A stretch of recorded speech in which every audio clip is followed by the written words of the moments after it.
आळंदी ते पंढरपूर वारीच्या वाटेवरती अखंड रांगोळीची सेवा देणं शक्य आहे का? तुम्हाला अशक्य वाटत असेल, पण आज आपल्यासोबत राजश्री ताई आहेत. त्यांनी हे शक्य करून दाखवलंय. वारीच्या वाटेवर ही सेवा देत असताना त्यांना काय काय अडचणी येतात आणि काय काय नियोजन त्यांना आधी करायला लागतं. या वारीच्या वाटेवरती तुम्हाला किती अंतर पुढे जाऊन थांबायला लागतं, हे सगळ्या गोष्टी आपल्याला राजश्री ताई सांगणार आहेत. त्याबरोबर त्यांचा काय जीवन प्रवास आहे हे देखील आज त्यांच्याकडनं आपण ऐकून घेणार आहोत. रामकृष्ण हरिराम. रामकृष्ण हरी. आता मला एक सांगा की कशी याची सुरुवात झाली? पहिल्यांदा तुम्ही वारीला सेवा कधी दिली?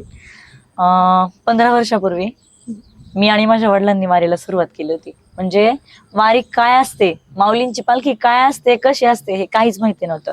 फक्त का कोणाच ठाऊक ती परमेश्वराचीच इच्छा म्हणावी लागेल की मी या सेवेसाठी माऊलींनी मला निवडलं आणि मी स्वतःला खूप भाग्यवान समजते की मला ही सेवा करायला मिळते.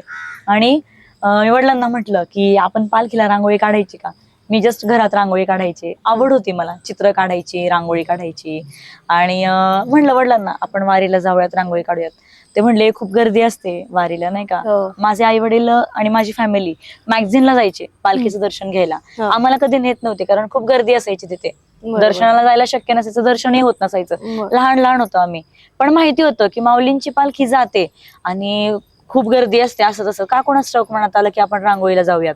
आणि वडिलांना म्हटलं आपण जाऊयात. ते म्हणले बघू आपण करू नियोजन. खूप हट्टी होते मी.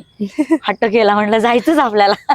त्यांनी त्यांच्या मित्रांकडून वगैरे रांगोळीसाठी काही खर्च घेतला. रांगोळीची पोती वगैरे त्यांनी काही घेतली.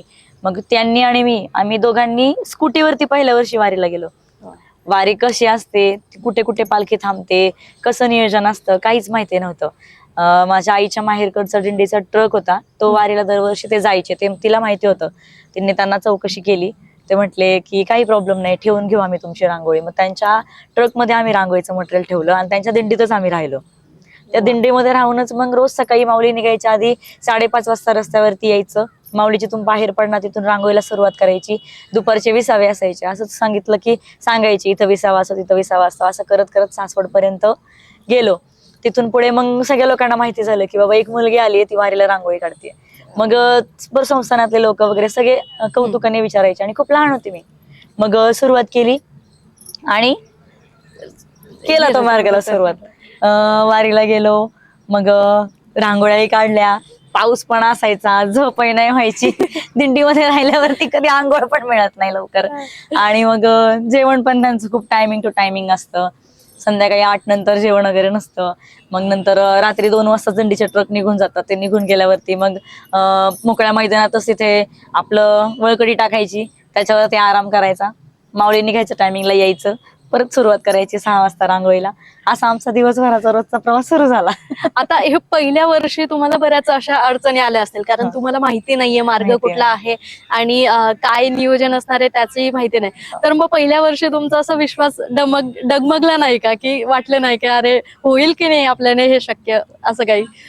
असं ऍक्च्युली ना बरेच जण म्हणले बरं का, तू खूप लहान आहे, खूप गर्दी असते, चेंगरली जाशील, खूप गर्दी असते, काय हा हे खूप धरले, काय हा हट्ट आहे.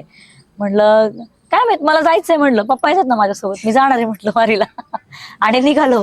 मग तसंच नाही का की बाबा आहे बाबा देव करून घेईल.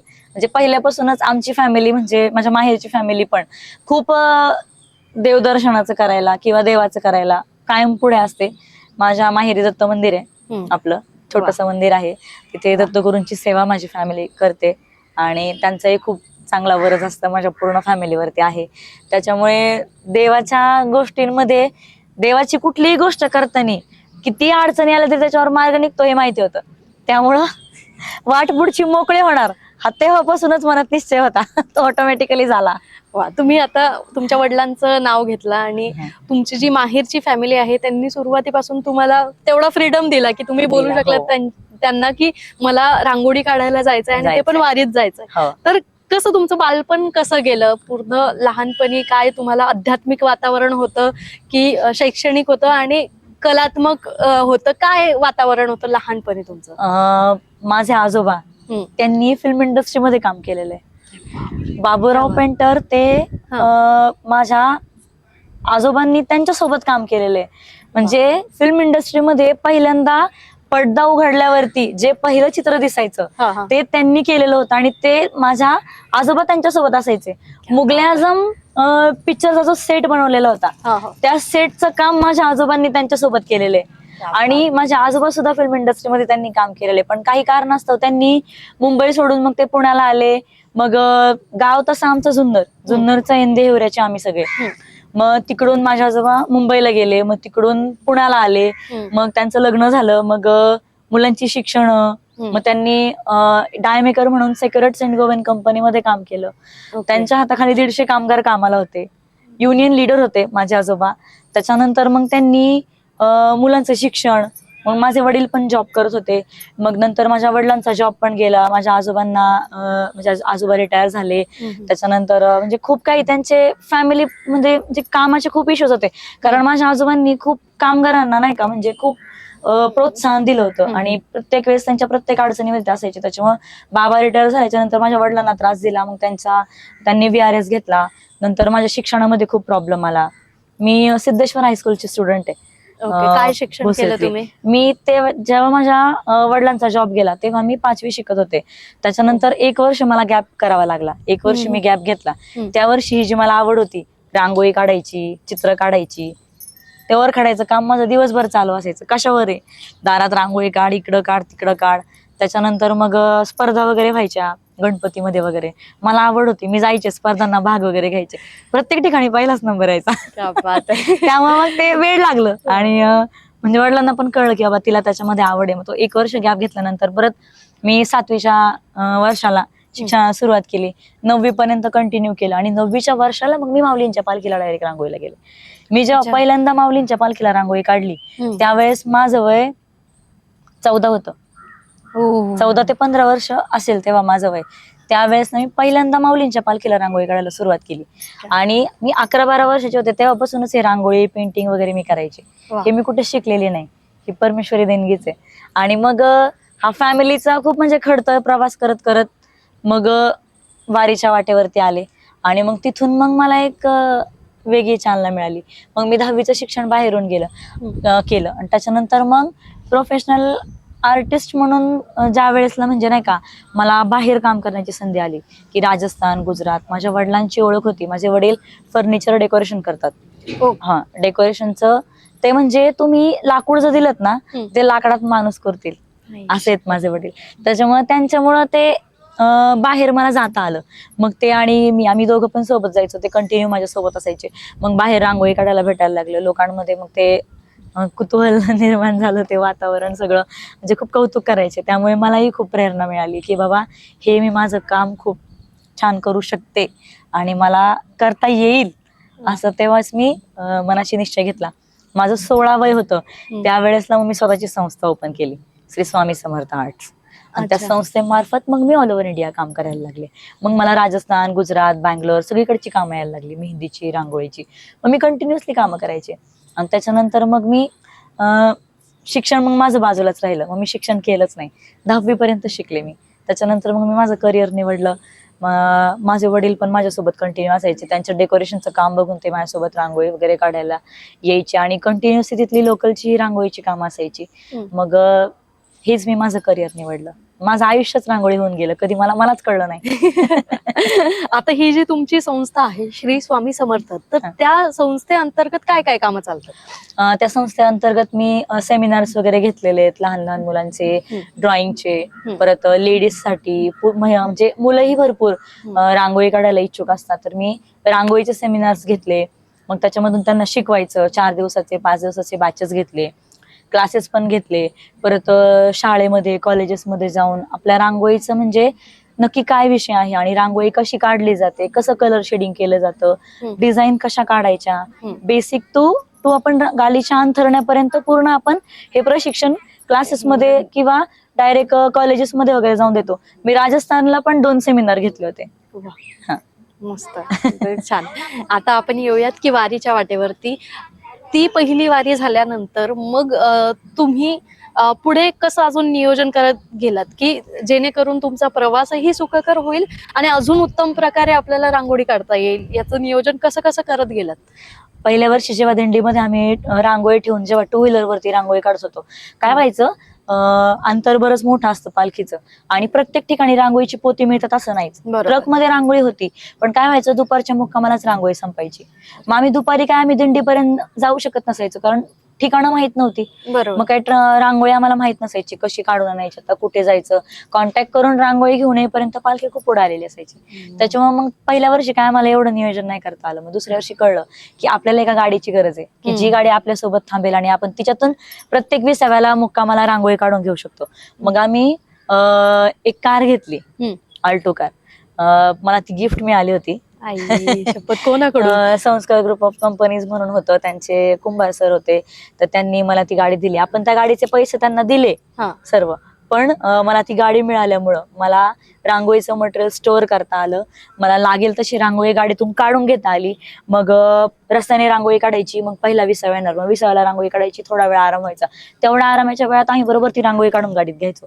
आणि सचिन काका लांडगे आहेत आपले भोसरीचे, तर त्यांनी मला खूप लहानपणापासून बघितले. माझ्या दुसऱ्या वारीपासून त्यांनी मला बघितलंय. त्यांनी त्यांच्या गाडीवरचे ड्रायव्हर दादा आमच्या गाडीवरती पाठवले होते की आम्हाला कुठला प्रॉब्लेम नको यायला म्हणून. आणि दुसऱ्या वर्षी तर आमची गाडी घेऊन जा असं ते म्हणत होते, पण आपली गाडी होती त्यामुळे आपण गाडी नाही घेतली. पण ते त्यांच्या ड्रायव्हरला आमच्या सोबत पाठवायचे, ते गाडी बरोबर तेवढ्या विसाव्याला नेऊन थांबवायची, तिथून बरोबर ती रांगोळी काढून घ्यायची आम्ही, आणि मग रांगोळी सेवा सुरू व्हायची दिवसभर. मग दिवसभराचं असं आमचं रुटीन असायचं. मग दिवसाला कमीत कमी 4 किंवा 5 पोती रांगोळीची लागायची तेव्हा. वा.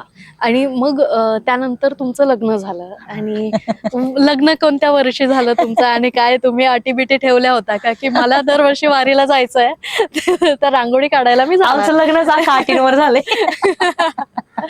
तर काय, कसं ठरलं तुमचं लग्न? काय यांची माझी भेट एक म्हणजे एक खूप मोठा आहे, म्हणजे एवढा मोठा विषय नाही सांगता येणार. की हे म्हणजे माझ्या मावस भावाचे मेहुणे आहेत. अच्छा. हे तर ते पहिल्यांदा आमच्या घरी आले होते, तेव्हा ते घरी आले तर त्यांनी बघितलं, बाबा ही मुलगी बाबा एवढी कलाकार आहे, असे तसे. ते घरात माझ्या ट्रॉफ्या वगैरे लावलेल्या, त्यांनी सगळं बघितलं होतं. आणि आम्ही जॉबच्या संदर्भामध्ये भेटलो होतो. माझा भाऊ, मी, ते, परत त्यांचे छोटे भाऊ. आणि मी पहिल्यांदा त्यांना दादा बोलले होते आणि ते पण मला ताई बोलले होते. म्हणजे काही माहितीच नव्हतं ना की आमचं पुढे असं काही होईल म्हणून. आणि मग थोडा फॅमिली कोइन्सिडेंट झाला, ते जॉब साठी आलते. मग आमची थोडी नॉर्मल ओळख झाली. मग एक थोडं फॅमिलीचं थोडस म्हणजे नाही का, काय विषय झाला असेल, माझ्या भावाच्या मनात आलं की बाबा राजश्रीच्या करिअरच्या दृष्टिकोनातून आणि तिला सपोर्ट करेल अशा दृष्टिकोनातून त्याला असं वाटलं की हे माझ्यासाठी खूप योग्य आहेत. त्याने मला ते सुचवलं आणि मग आम्ही भेटलो. मग आमची चर्चा झाली. मग मी अटी घातल्या, म्हणलं मी माझी वारी नाही सोडणार, मी माझं रांगोळीचं काम नाही सोडणार. हे जर मान्य असेल तरच मी लग्न करायला तयार आहे. मला बाकीशी काय घेणं देणं नाही. तुम्ही काय जॉब करता, तुमचं घर कुठे, कसे राहता, काय कशाशी काय, काही नाही. मी माझं करिअर आणि माझी वारी बंद होता कामा नाही. बस, वारी म्हणजे माझं अख्खं आयुष्य आहे. ज्या क्षणाला मला वारी सोडावी लागेल त्या क्षणाला मीच या जगात नसेल, असं असं माझं म्हणजे स्वतःच एक वैयक्तिक मत होतं. आणि मी ते त्यांना सांगितलं. ठीक आहे म्हणले, माझी काही प्रॉब्लेम नाही, माझी काय हरकत नाही, तू वारीला जा, तुझी रांगोळी काढ, काम कर, तुझ्या पद्धतीने तू कर. आणि नेमकं वारीवरून आले आणि लग्न झालं. आणि त्याच्यानंतर दुसरी वारी आली. मग तेव्हा थोडस टेन्शन आलं, कारण तेव्हा मी मनसरला होते. तर नियोजन कसं करायचं वारीचं, ट्रक इकडे असतात दिंडीचे, तिकडून येणार मी आणि मग ती रांगोळी टाकणार, मग प्रस्थानला रांगोळी, मग तिथं रांगोळी अवेलेबल करायची, इकडे गाडी कशी अवेलेबल होणार, म्हणजे सगळ्याच गोष्टींचं नियोजन ते खूपच म्हणजे चॅलेंजेस होतं थोडस. मग ह्यांना म्हणलं की आता वारी आली, म्हणलं वारीची तयारी करायची. हे म्हणले तुझी वारी आहे बाई, तुझी तू कर, मला नको सांगू. म्हणले तुला काय मदत लागते मी ती करतो, मला नाही जमणार म्हणले एवढी वारीला यायला, मी इथल्या इथं जायला वैतागतो, वारी तर लय मोठी गोष्ट आहे म्हणले. आणि त्या वर्षी आले वारीला घेऊन. म्हणलं चला जा, आता बायको एकटी जाणार, त्यांना राहावेल का, मग ते आले माझ्यासोबत. मग आलो वारीला. मग गाडी वगैरे होती आपली स्वतःची, मी घेतलेली होती गाडी. मग त्याच्यामध्ये रांगोळीचं सगळं मटेरियल कॅरी केलं. इकडे आलो आळंदीला, दिंडीचं नियोजन वगैरे केलं सगळं, त्याच्यामध्ये मटेरियल टाकलं आणि संस्थानात गेलो. रीतसर त्यांना सांगितलं, सगळी विचारलं वगैरे कसं काय नियोजन, टाइम टेबल वगैरे घेतला. आणि मग वारीला सुरुवात केली, हे असायचे, हे वैतागायचे बरं का, खूप दमायचे दिवसभर. म्हणायचे काय कुठं आणलं हिने आणि स्कूटीवरती आम्ही दोघं असायचो. सासवडला गेले, जाम आजारी पडले. अरे देवा. आजारी पडले, मग दिवसभर ते गाडीमध्ये, आणि मी आपली रांगोळी काढायचे. मग दादा वगैरे सोबत, ते ज्ञानेश्वर दादा होते, ते आम्ही सोबत रांगोळ्या काढायचो. रांगोळी वगैरे काढली. संध्याकाळच्या मुक्कामाला गेलो. हे जाम आजारी पडली, ह्यांना असं वाटलं आता जावं पुण्याला. आता बायको वारीला आहे, मी पण घरी जाणं चुकीचं आहे. आणि ही बाई काय रांगोळी काढायची सोडणार नाही, तिकडे काय पण हो. यांना माहिती होतं. तसंच दवाखान्यात वगैरे गेले, इंजेक्शन वगैरे घेतलं, बरं वाटलं त्यांना. मग आम्ही परत सुरुवात केली दुसऱ्या दिवशीपासून. मग मी आजारी पडले. तरी पण आजारी पडले तरी रूट सोडायचा नाही. इथं आलंय ना, मागं नाही फिरायचं, काही होऊ. मग इथे म्हणजे मी बघितलंय, लोक अशी येतात ना इथे की वारीच्या वाट्याला लागलंय ना, तर जे होईल ते माऊलींच्या इच्छेने होईल. इथं मरण आलं तरी चालेल, पण वारी चुकवायची नाही, काय पण हो. हे असं लोकांचे भाव असतात, आणि हे मी पाहिलं होतं लोकांचं, आणि हे मलाही माहिती होतं. आणि माझंही स्वतःचं असंच म्हणजे मत होतं की एकतर ह्या वाटेला लागल्यावरती प्रॉब्लेम ऑटोमॅटिक सुटतात, टेन्शन राहत नाही. आणि मी प्रत्येक वर्षी वारीला येताना मला इतके वेगळे वेगळे अनुभव आले ना की बस. म्हणजे प्रत्येक वर्षी आहे ना असं काहीतरी होतं की मागे इतकं टेन्शन आहे ना, हे टेन्शन कसं ठेवून जाऊ. तरी पण आम्ही वारीला निघालो आणि मागं त्याचं निवारण झालंय. प्रत्येक वर्षी असंच झालं. मग त्या वर्षी आम्ही वारी केली, आणि म्हटलं आता या वर्षी केली, म्हणजे मला नाही वाटत दुसऱ्या वर्षी वारीला येतील. पांडुरंगाच्या मंदिरात दर्शन झालं, आणि हे दाजी आहेत सगळ्या लोकांचे. अख्ख्या माझे जेवढे वारकरी भाऊ वगैरे आहेत, माझ्या बहिणी जे काय आहेत, हे सगळ्यांचे दाजी आणि मी ताई. वारीच्या वाटेवरती. आणि मोठे जे वयस्कर लोक आहेत त्यांचे पाहुणे, आणि मी लेक. असं आमचं रिलेशन आहे वारीशी. आणि मग वारी आपल्याला म्हणजे आपलं ध्येय पूर्ण करायला पण शिकवत असते, आणि नातीगोती तर इतके जमून येतात सगळे. रस्ता चुकलेल्या माणसाला वारी माणसाला जगायला शिकवते. ज्याचा रस्ता चुकलाय ना, त्याने वारीच्या वाटेवरती यायचं, त्याला रस्ता भेटणार. अशी वारी आहे. आणि मग ह्यांनी माझ्या करिअरसाठी मग जॉब सोडला ह्यांनी त्या वारीच्या नंतर. ते महिंद्राला होते जॉबला, त्यांनी स्वतःचा जॉब सोडला की बाबा माझ्या करिअरला मला खूप अडचणी येतील. कारण मग आमचे दादा होते, त्यांच्यासोबत मी जायचे. मग लग्न झाल्यानंतर आधी माझे वडील असायचे लग्नाच्या आधी माझ्यासोबत कंटिन्यू. आता लग्न झाल्यावर मी तिकडे गेल्यावरती मग माझ्यासोबत कोणाला तरी यावंच लागायचं. मग कधी माझे दीर यायचे, कधी मोठे चुलत दीर यायचे, मग गाडी चालवायला तर ते असायचेच. मग सासरे यायचे कधीतरी, कधी सुट्टी टाकायची, हे ते यायचे. मग ते लय चॅलेंजिंग झालं, आणि त्यांना कळलं की बाबा हिचं करिअर म्हणजे एक लय वेगळा पार्ट आहे, तिच्यासाठी तिचं वेगळं आयुष्य आहे एक. तिच्याच आयुष्यासोबत आपल्याला जोडावं लागणार आहे, त्याशिवाय पर्याय नाही. त्या क्षणाला मग त्यांनी जॉब सोडला, आणि मग आम्ही दोघेच हे कंटिन्यू काम करायला लागलो. मग ते गाडी पण शिकले माझ्यासाठी. मग आता आम्ही दोघेच ऑर्डर जातो. आमचं लग्न झाल्यापासून असं एकही क्षण नाही की आम्ही एकमेकांशिवाय घालवलंय, किंवा एकमेकांना सोडून ही गोष्ट आम्ही केली. असं काहीच नाहीये. खूप मोठी गोष्ट आहे. म्हणजे आपण आता सहज बोलून जातोय, पण आपल्या पत्नीच्या करिअरसाठी स्वतःचं करिअर थांबवणं ही खूप मोठी गोष्ट आहे. आणि बायकोला पुढे करणं खूप महत्वाची गोष्ट आहे. कारण आता स्त्रियांना म्हणजे मागची जी काही आपण पिढ्या बघतो की स्त्रियांना ऑलवेज दावलं गेलं, किंवा त्यांच्या करिअरला एवढा वाव नाही दिला गेला. जे पण त्यांनी हे पाऊल उचललं, म्हणजे समाज काय म्हणेल याची पर्वा न करता तुम्हाला पुढे केलं. आणि आता मग तुमचे म्हणजे एक प्रकारे आपण म्हणता येईल की मॅनेजर म्हणून ते सगळंच तुमचं बघत असतात की कधी कुठे ऑर्डर आहे. तसं नाहीये ते. कसं माहितीये का, असं म्हणतात ना, प्रत्येक यशस्वी पुरुषाच्या पाठीमागे एका स्त्रीचा हात असतो, तसं माझ्या बाबतीत उलटे, एका यशस्वी स्त्रीच्या पाठीमागे एका पुरुषाचा हात आहे. त्याच्यामुळे ते मॅनेजर नाही म्हणावं लागेल, आमचे कारभारी आहेत. नाही, वा वा वा.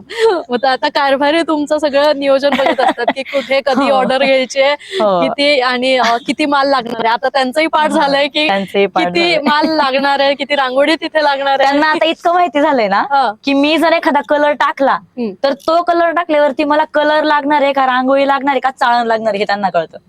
ते बरोबर तेवढं आणून देतात. म्हणजे मला थांबायला लागत नाही. वा.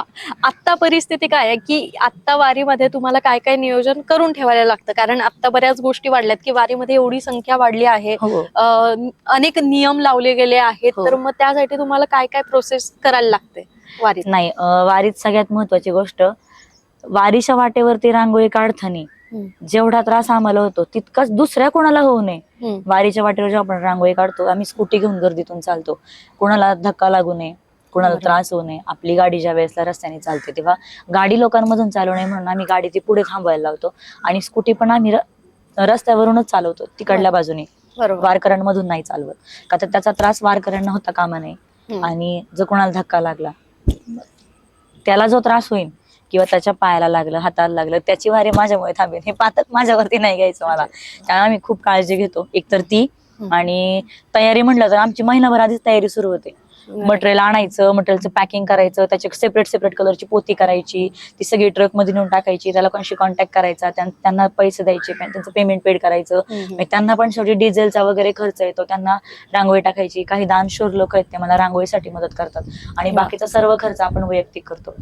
मी प्रोफेशनल आर्टिस्ट म्हणून वर्षभर काम करते. मग 15 दिवस वारीच्या वाटेवरती मागे न बघता कुठलीही ऑर्डर सेवा करायची. मला मडागास्करची ऑफर आली होती. साऊथ आफ्रिकेजवळ देश आहे, त्यांचा स्वातंत्र्य दिन आणि आपल्या पालखीचा पिरियड तो एक जवळपासच असतो.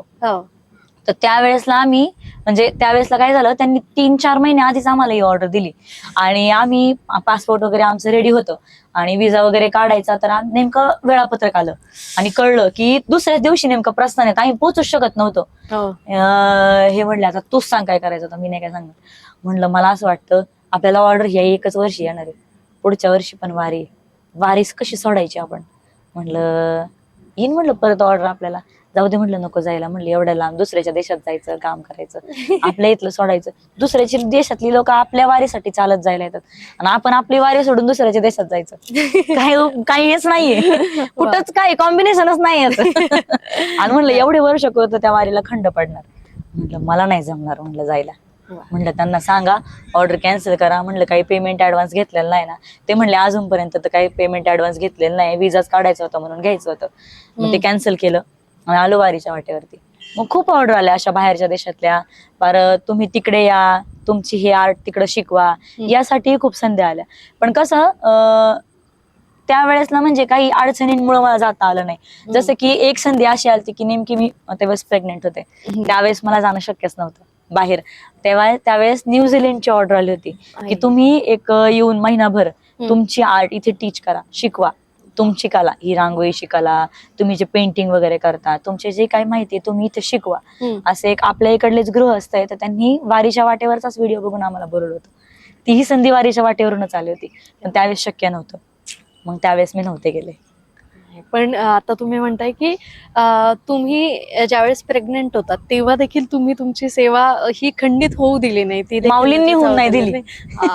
माऊलींनी तुमची सेवा खंडित होऊ नाही दिली. तर काय तो प्रसंग होता आणि तुम्हाला म्हणजे सोपी गोष्ट नाहीये, प्रेग्नेंट असल्यावर बऱ्याच अडचणी येत असतात महिलांना, तर तुम्ही ते कशा मात केल्यात, माऊलींनी कशा मात केल्यात त्या अडचणींना? ऍक्च्युली कोविड होतं त्यावेळेसला आणि नेमकं माऊलींचं प्रस्थान आलं. त्यावेळेस लिमिटेड लोकांमध्ये पालखी पंढरपूरला गेली आणि माझी एक मिसकॅरेजची हिस्ट्री होती आधीची. त्यामुळे डॉक्टरांनी मला स्ट्रिक्टली सांगितलं होतं की तुम्हाला नाही जाता येणार. कारण मी डॉक्टरांना विचारायला गेलते, म्हटलं सर माझे खूप नाही, म्हटलं फक्त एक रांगोळी चुकवायची नाही म्हटलं मला वारी, म्हणून एक रांगोळी काढायला मी जाऊ शकते का? ते म्हणले मी तुला परवानगी नाही देऊ शकत, ते तू ठरव काय ते. जर काही झालं तर आपण काही नाही करू शकत त्याला. पण आमच्या आई, सासूबाई आमच्या आणि माझी मम्मी बोलली आतापर्यंत तुला कोणी कसला प्रॉब्लेम नाही आलेला, इथून पुढे नाही येणार, विश्वास आहे ना माऊलींवरती, बास टेन्शन घेऊ नको, जा वारीच्या वाटेवर. सासूबाई पण म्हणल्या तारणारा तोय, बघणारा तोय, तो बघेल काय करायचं ते. असं दोघींचा मग ग्रीन सिग्नल आल्यावरती मग मी काय टेन्शन नाही घेतलं, मी आले वारीला. आणि इथेच आळंदीमध्ये आलो, पहिली रांगोळी काढली मंदिरात आणि मग बाहेरची रांगोळी काढली, नाश्व निघाले आणि मग बाहेर नगरपालिकेच्या इकडून डायरेक्ट आजोळवाड्याजवळ आली आणि तिथून आम्ही रांगोळीला सुरुवात केली. बस आजोळवाड्याजवळ थांबली होती, तिथून रांगोळीला सुरुवात केली आणि खाली काढत काढत पर्यंत आले आणि नेमकी बस निघाली. खूप गडबड झाली, मी पळ सुटले जोरात रांगोळी काढत. ती सवय माझी ती नेहमीची, मी सुटले, माझ्या कुठे लक्षात आहे, माझ्या लक्षातच नाही. हे सगळे मला मागून हाका मारतात, वहिनी पळू नका, थांबा राजश्री, थांब, पळू नको. आणि मी काढत काढत ब्रिज पर्यंत आले, रांगोळी काढली, बाजूला थांबले. माऊलींची बस माझ्या समोरून गेली. मला पंढरपूरला जायला भेटत होतं, मी रिक्वेस्ट केली असते तर मला नेलंही असतं तिथपर्यंत रांगोळी काढायला, पण त्यावेळेस मला प्रवास नव्हता करायचा. त्यामुळे मी तेवढी काळजी घेऊन तिथंच माऊलींना हात जोडले आणि म्हणलं माझी वारी नाही चुकली, हीच माझ्यासाठी लई गोष्ट. मी खूप रडले. आणि मग गाडीत बसून मग घरी गेले. मग त्याच्यानंतर मला वाटते हा बरोबर विराज 5 महिन्याचा पण नव्हता झाला त्यावेळेसला दुसरी वारी आली. आणि मग तेव्हा पण एवढं तान बाळ वारीत घेऊन जायचं, कसं घेऊन जायचं. लोक आजारी पडतात, मी आजारी पडते दरवर्षी वारीत, कसं होणार आहे, शक्यच नाहीये. म्हणून काय करायचं तर तेव्हा पण सासूबाईला नको काळजी करू म्हणले, मी येते तुझ्यासोबत वारीला. मग आम्ही बाळाला घेऊन वारीला आलो. प्रस्थानपासून तुकाराम महाराजांच्या प्रस्थानच्या दिवशी विराजला पहिल्यांदा पाणी पाजलं आणि माऊलींच्या प्रस्थानला विराजला पहिल्यांदा तांदळाची पेच करून पाजली. तर तोपर्यंत पाणी नव्हतं पाजलं आणि तोपर्यंत त्याला खाऊही नव्हतं घातलं काही, तो दुधावरतीच होता. मोठी गोष्ट आहे ही, म्हणजे तुम्ही खूप सहज सांगताय हे सगळं, पण खूप मोठी गोष्ट आहे. आणि तुमच्या म्हणजे सासरच्या मंडळींनीही तुम्हाला तेवढाच प्रोत्साहन दिलेलं आहे आणि कुठेही आळफटा न आणता तुम्हाला पुढे जा म्हणूनच सांगितलंय, तर ती खूप मोठी गोष्ट आहे. तेव्हा पण असं झालं, हे म्हटले की नाही का बाळ जेव्हा आपण आजारी पडतो, सर्दी पडसं तर होणारच. ज्या वेळेसला असं वाटेल की बाबा विराला सर्दी पडसाचा त्रास झालाय किंवा ताप वगैरे आलाय थोडासा, त्या क्षणाला आपण तिथून माघारी फिरायचं. तुझी तयारी आहे का म्हटलं चालेल. लेकरासाठी एवढा विचार मी करू शकते. बरोबर. फलटणच्या मुक्कामाला विराटला ताप आला नेमका. मी माझ्या मामांच्या घरी आणि आमच्या आवटे काका आहेत त्यांच्या इथे आम्ही मुक्कामाला गेलेलो होतो. एक मुक्काम काकांच्या इथे केला, एक मुक्काम आमच्या आजींकडे केला. तिथे गेलो आम्ही, तर विराज नेमका तिथे तापला सकाळचाच, दुपारच्याच 20व्याला. आणि रांगोळी वगैरे काढली. हे म्हणले आता विराज तापलाय असं तसं, तर त्याला तापाचं औषध वगैरे दिलं. आणि तिथून मग आम्ही पटापट रांगोळ्या काढायला सुरुवात केली. याच्यापर्यंत गेलो, फलटणच्या तळापर्यंत रांगोळ्या काढल्या आणि तिथून डायरेक्ट मुक्कामाला गेलो. आणि तिथं मग मामांकडे गेल्यावरती मग म्हटलं दवाखान्यात न्यावं लागेल विराजला. मग तिथे फलटण मध्ये बोरा क्लिनिक आहे, तिथे आम्ही विराजला घेऊन गेलो हॉस्पिटलमध्ये. तिथे गेलो आणि चेक वगैरे केलं. ते म्हणले काय नॉर्मली वगैरे, त्यांना सांगितलं आम्ही की आम्ही वारीला वगैरे आलोय असं तसं आहे नाही का.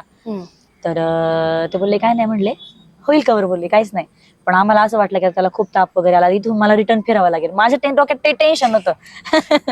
पण त्यांचीच कृपा, संध्याकाळीच त्याचा ताप पण बरा झाला, सर्दी वगैरे काही नाही. दुसऱ्या दिवशी फलटण पासून बरड पर्यंत निवांत रांगोळी काढत गेलो. तो गाडीमध्ये होता, तो रिलॅक्स राहिला, आई होत्या त्याला सांभाळायला, काही टेन्शन नाही. तिथून पुढे मग पंढरपूर पर्यंत गेलो. मग तो आजारी पडला नाही, काय नाही. 5च महिन्याचा होता विराज.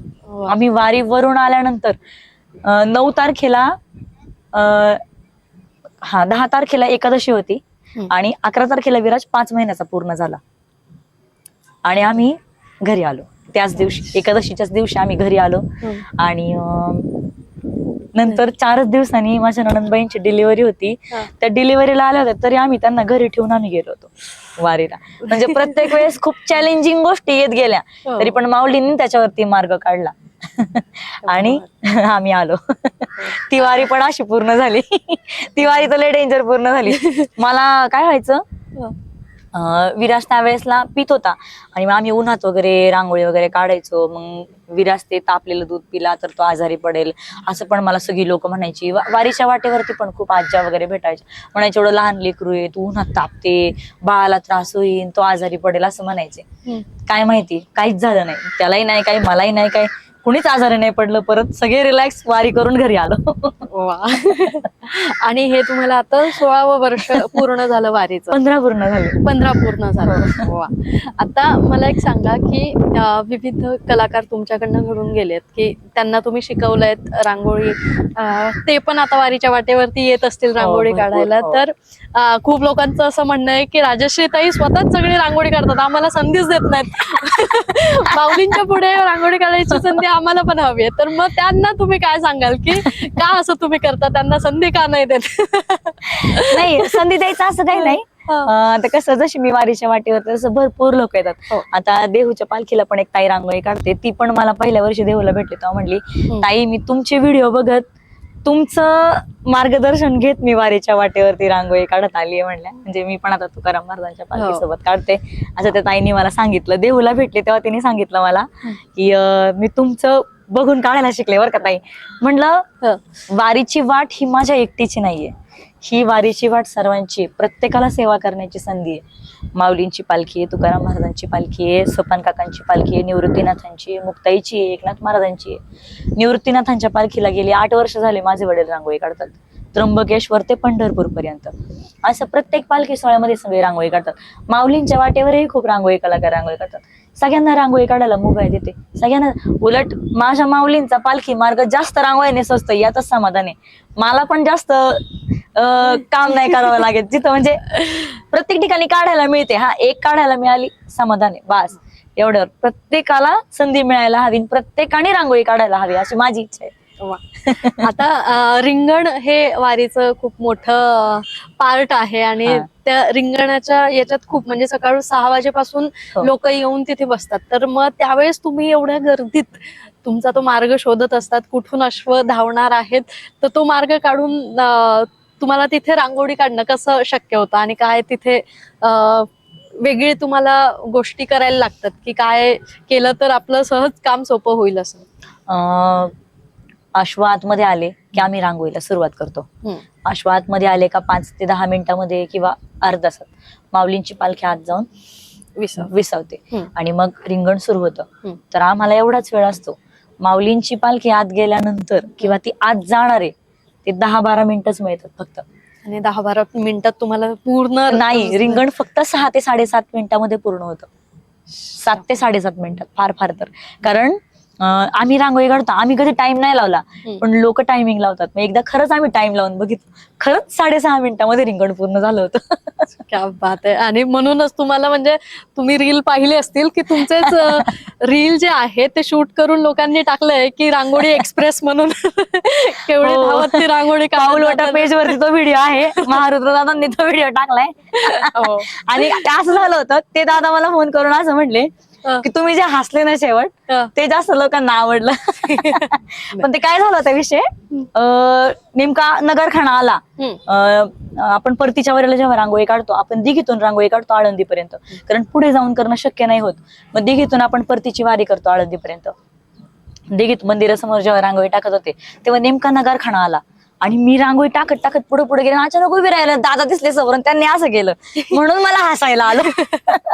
ते म्हणतात तुम्ही हसले त्याच्यामध्ये ना, लोक म्हणतात ते तुम्ही स्माइल दिले ना ते खूप आवडलं. ते म्हणजे कोइन्सिडेंटली आता मी तुम्हाला एक प्रश्न विचारते की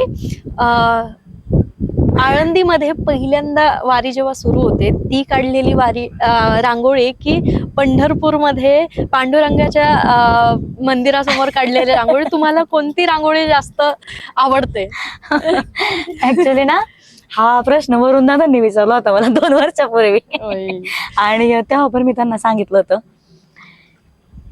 माऊलींच्या वाटेवरती काढलेली रांगोळी, वारीच्या वाटेवर काढलेली रांगोळी प्रत्येक वारकरी तुडवतो, प्रत्येक व्यक्ती तुडवतो. त्याच्यावरून माऊलींचा रथ जातो, परत सगळेच वारकरी जातात. पण पांडुरंगाच्या मंदिरात काढलेल्या रांगोळीवर कोणी पाय नाही देत, ती रांगोळी तशीच असते. पण ही जी वारीच्या वाटेवरची रांगोळी तुडवली जाते ना, असं वाटतं की माऊली पांडुरंगच ती रांगोळी तुडवत असतील, त्यामुळे त्या रांगोळीचं चीज होतं असं मला वाटतं. कारण काही लोक म्हणतात की ती रांगोळी काढता तुम्ही, ती तुडवली जाते, खराब होते. कशाला काढता? काय माहिती, अंतकरण कुठंतरी असं सांगतं काय माहिती बाबा, माऊलींनीच तुडवली, असं तुडवली बरं का माऊलींनी, असं समाधान राहतं एक. त्यामुळे मला वारीच्या वाटेवरची रांगोळी जास्त महत्वाची वाटते. सुंदर उत्तर आहे.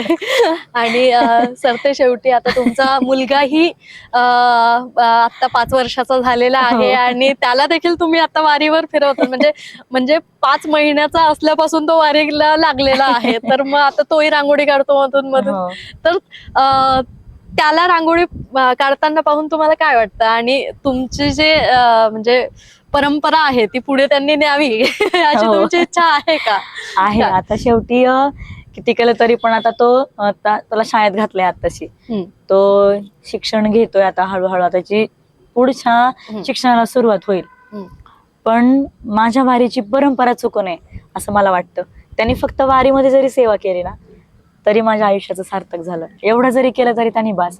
पण आता शेवटी किती केलं तरी पण आता बरेच लोक मला म्हणतात की तो आत्ताच रांगोळी रेखाटतोय, तो असंच करून दाखवतो डिझाईन वगैरे, असा स्पॉट ठेवतो आणि टिचकी मारतो, खूप छान वरपंख बनतो. म्हणजे मलाही त्याच्या वयात हे नव्हतं जमत.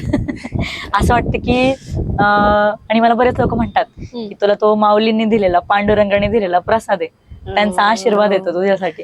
त्याच्यामुळं तो वारी माऊलीची सेवा करेल असं मला तरी वाटतं, आणि त्यांनी माझी परंपरा चालू ठेवावी हीच माझी इच्छा आहे.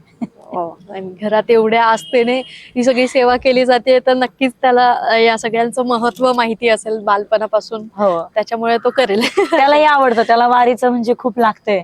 तो असं विचारतो आपल्याला वारीला कधी जायचंय, अश्व कधी पळणार आहे काय, तो सगळं म्हणतो. त्याला या सगळ्या गोष्टी कळतात, वा खूप लहानपणापासूनच कळतात वा ह्या सगळ्या गोष्टी. आणि तो खूप लहान होता तेव्हापासूनच त्याला रांगोळी हातात घेऊन अशी टाकायची सवय, खूप लहान असल्यापासूनच. वा. म्हणजे बालपणापासूनच त्याला तुम्ही कलाकार म्हणून घडवूनच टाकताय. वा. हो. आता मला हे विचारायचंय की तुम्ही ज्या काही रांगोळी कलाकार आहेत त्यांना तुम्ही काय सांगू इच्छितात, आणि म्हणजे काय कशा पद्धतीचे कामं त्यांनी करावे, आणि प्रॅक्टिससाठी त्यांनी त्यांच्या कलेला अजून थोडंसं अपग्रेड करण्यासाठी त्यांनी काय काय करावं असं तुम्ही प्रेक्षकांना सांगू इच्छिता?